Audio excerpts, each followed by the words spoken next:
और 15 मिनट के अंदर वो एग्जिट कर जाता है। उनकी मर्जी, आपकी मर्जी, लोगों की मर्जी, उसमें कोई दिक्कत नहीं है। ऐसे ट्रेडर को शॉर्ट टर्म ट्रेडर कहा जाता है, ठीक है।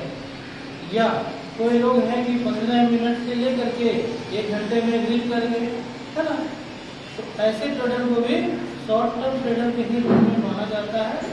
और ये सब ट्रेडर के प्रकार इंट्राडे ट्रेडर है, ठीक है। दूसरी ओर 1 घंटा से अधिक या 3 घंटा, 1 दिन या मैक्सिमम 10 दिन, वो सब कैटेगरी आता है लॉन्ग ट्रेडर में। वो इसलिए होल्ड करते हैं चीज़ों को, अपने स्टॉक को या अपने ट्रेड को इसलिए होल्ड करते हैं कि वहाँ पर उनको लॉस लगा होता है या अधिक उनको प्रॉफिट की लालसा होती है या चाहत होती है, तभी वो होल्ड करते हैं। अदरवाइज होल्ड करने का कोई दूसरा रीजन मेरे समझ से नहीं है। क्लियर?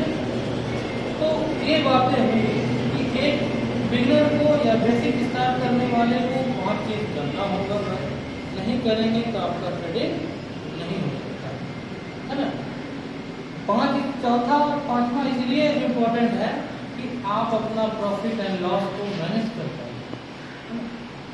दुनिया का हर लोग यही चाहता है कि हम ट्रेड करें और प्रॉफिट हो, लेकिन जब आप रियल मार्केट में जाएंगे तो पता चलेगा कि 95% आप लॉस कर रहे हैं। वजह क्या है? वजह ये है कि एक ही इसका फॉर्मूला है, दूसरा कुछ नहीं, कि आप कितना सीखे हैं उतना ही आप पर अर्न कर पाएंगे। ये बात मैं बार बार बोल रहा हूँ।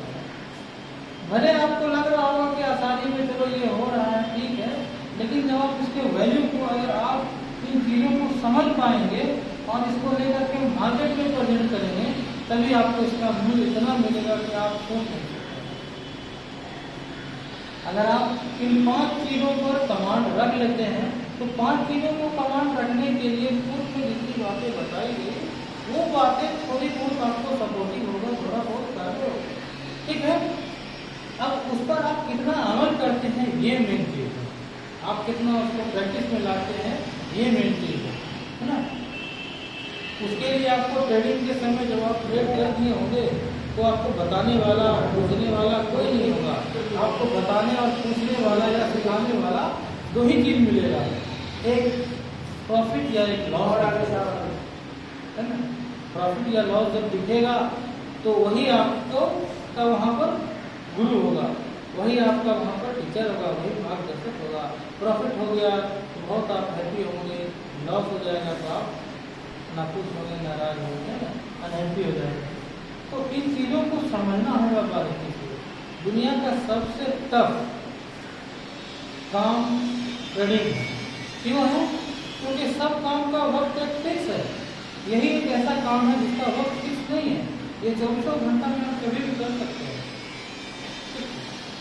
कभी भी आप कर सकते हैं, कहीं कोई दिक्कत नहीं है। हाँ, आप कितना नॉलेज रखते हैं ये आपको मायने रखता है, ठीक है। तो ये बिजनेस के लिए इतना काम करना जरूरी है, ये अलग से मैंने बता दिया। अब देखिए यही पटरी है ना, MT4 या MT5 जिस पर आपकी ट्रेड करेगी, ठीक। इसके बाद क्या है कि यहाँ ही पहले ही आप डाउनलोड कर लिए हैं। इसके बाद आप अकाउंट को आप ओपन कर लीजिए और अकाउंट ओपन जब कर लिए हैं और ट्रेड से पहले आपको चार्ट पैटर्न को फॉलो करना होगा। चार्ट पैटर्न क्या है? या कैंडल स्टिक चार्ट पैटर्न को कहा जाता है।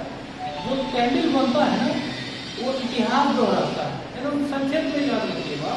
जो कैंडल बनता है वो इतिहास दोहराता है, या कैंडल अपने अतीत को बतलाती है कि ऐसा मोमेंट हुआ तो मैं यहाँ पर ऐसे इस स्टेज में बना। कैंडल रीड करने का आपको तरीका मैंने बता दिया। अब आप कितना माइंड में रखते हैं ये आप पे डिपेंड करता है।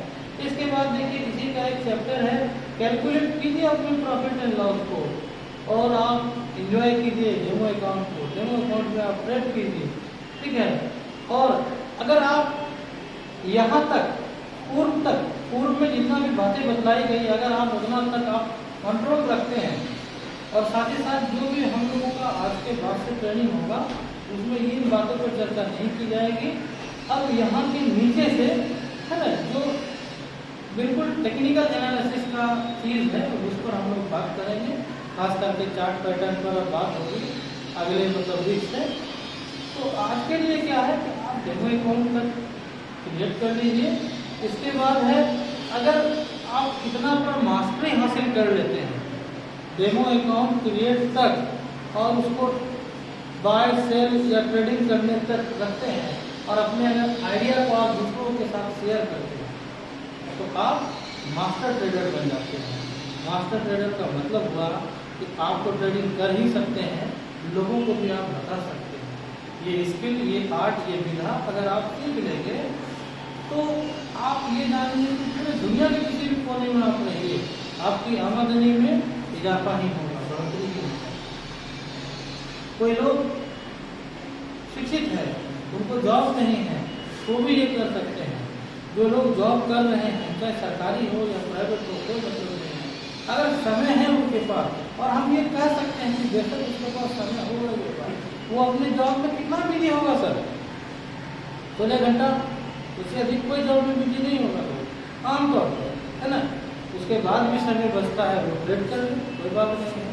तो ये, और ऐसे भी कहा गया है कि विद्या से ही हमें कामयाबी मिलेगी, और विद्या अगर आप ये सीख लेते हैं तो आपका कभी बेकार नहीं करता, है ना। अगर आप इसमें मास्टरी हासिल कर लीजिएगा और लोगों को बताइएगा तो आपके आमदनी का एक जरिया भी बनेगा, है ना। आपके पास पैसा नहीं है ट्रेडिंग करने के लिए, कोई बात नहीं है।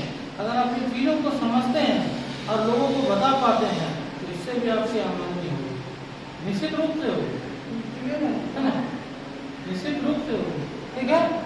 इसके बाद यहाँ तक जो बातें हुई है, ठीक है, ये आज का बात है।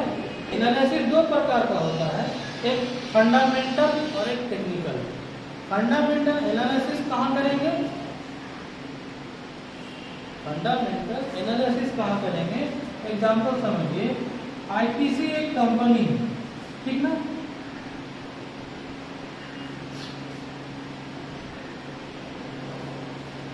इसका